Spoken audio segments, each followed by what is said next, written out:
नमस्कार। अच्छा, शांत हो जाए।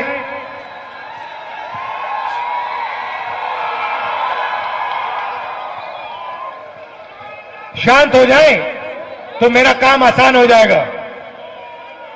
सबसे पहले आप सबका यहां बहुत बहुत स्वागत कि आप यहां आए, यात्रा में शामिल हुए, भारत जोड़ो न्याय यात्रा में शामिल हुए और आपने अपनी पूरी शक्ति, अपना पूरा प्यार इस यात्रा को दिया। अच्छा भैया, आप शांत हो जाएं। आप शांत हो जाएं। शांत हो जाएं। देखिए, आप यहां पास में खड़े हैं, आप आवाज कर रहे हैं, नहीं डिस्टर्ब मत कीजिए आप। तो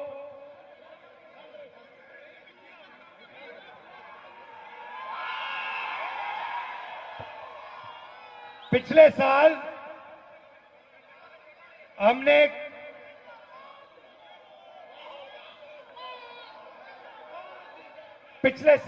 कन्याकुमारी से, नमस्कार, कन्याकुमारी से कश्मीर तक यात्रा की।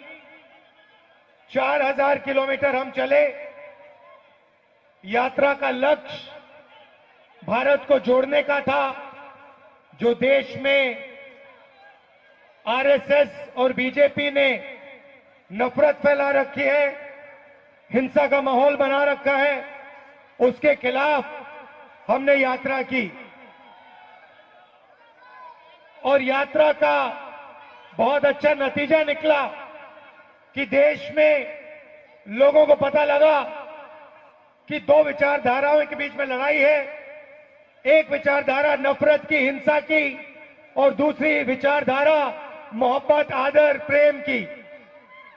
यात्रा में से नारा निकला, नफरत के बाजार में मोहब्बत की दुकान खोलनी है। बात समझ आई? बात समझ आई? नफरत के बाजार में मोहब्बत की दुकान खोलनी है। अब सवाल उठता है कि देश में नफरत, हिंसा क्यों फैल रही है? इसका कारण भाइयों और बहनों अन्याय है। बीजेपी की सरकार, आरएसएस की विचारधारा देश में सिर्फ हिंसा और नफरत नहीं फैला रही है, वो देश में अन्याय फैला रहे हैं। मैं आपको आज 2-3 उदाहरण देना चाहता हूं। पूरा का पूरा फायदा, देश का पूरा धन 2-3 बड़े उद्योगपतियों को दिया जा रहा है। उनके नाम आप जानते हो? क्या नाम है उनका?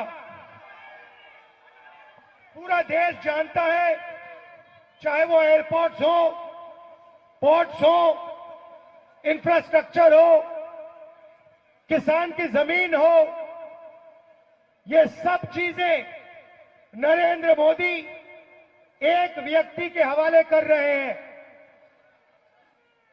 नोटबंदी की, जीएसटी लागू की और देश में भयंकर बेरोजगारी फैला दी।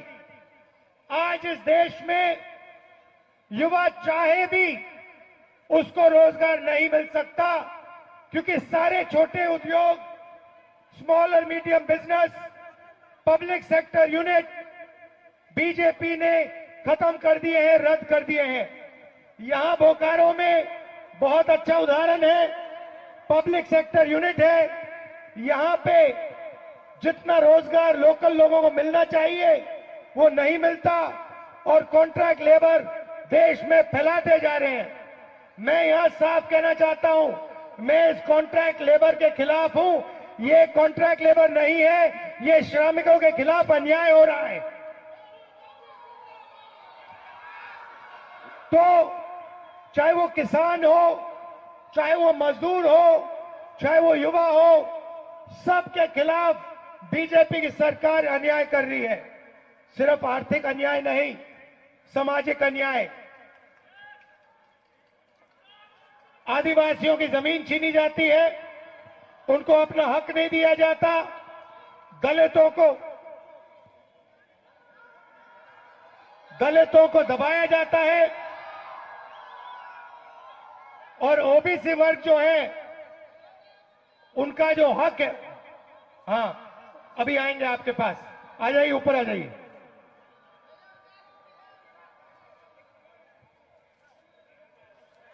आ जाइए, आ जाइए। देखिए, मैं यात्रा में हम लोगों से बात करते हैं, 7-8 घंटे हम बात करते हैं।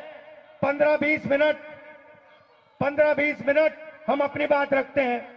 मेरी मीटिंग होती रहती है, मैं किसानों से मिलता हूं, मजदूरों से मिलता हूं, लेबर यूनियन के लोगों से मिलता हूं, युवाओं से मिलता हूं, सेना को जिनसे निकाला गया 1,50,000 युवाओं को, उनके रिप्रेजेंटेटिव से मिलता हूं, अग्निवीरों से मिलता हूं।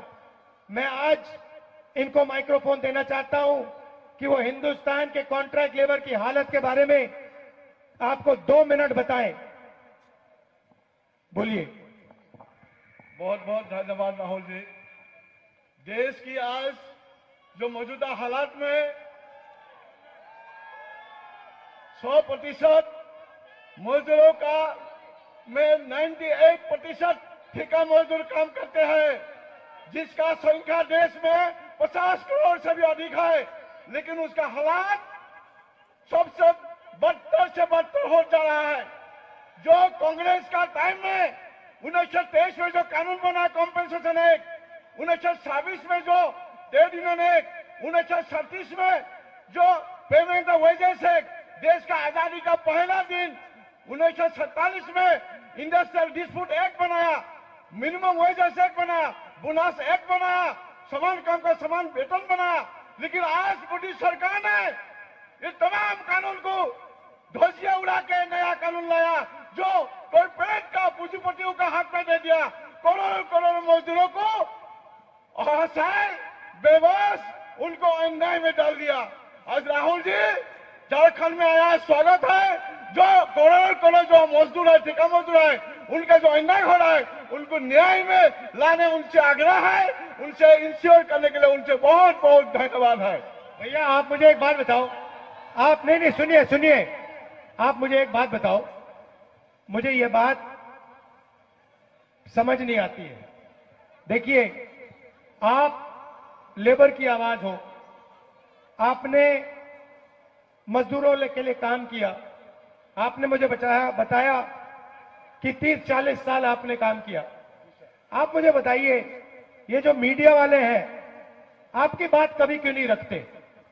आपको मीडिया में देश कभी देख नहीं पाता, मजदूरों की आवाज नहीं आती, किसानों की आवाज नहीं आती, बेरोजगार युवाओं की आवाज नहीं आती। आप देश को बताइए कि मजदूरों की आवाज मीडिया पे, टेलीविजन पे क्यों नहीं आती? मजदूर देश का निर्माण क्या है? मजदूर देश को बनाया है, निर्माण क्या है? और मजदूरों का मेहनत का, जनता का जो आवाज है, उस आवाज को उठाने का जिम्मेवारी मीडिया का है। लेकिन मीडिया कॉर्पोरेट घराना का ही हिफाजत में, उनका ही कारण, उनके लिए ही प्रबंधन और सरकार लिए काम करते हैं। उसी ने गरीब मेहनत कश मजदूरों का आवाज को ना उठा के उनका साथ अन्याय किया जा रहा है। बिल्कुल, इसीलिए मैंने आपको यहां खड़ा किया है कि वो मजबूर, उनको चॉइस ना मिले, वो अब आपको दिखाना पड़ेगा। इसलिए मैंने आपको यहां खड़ा किया।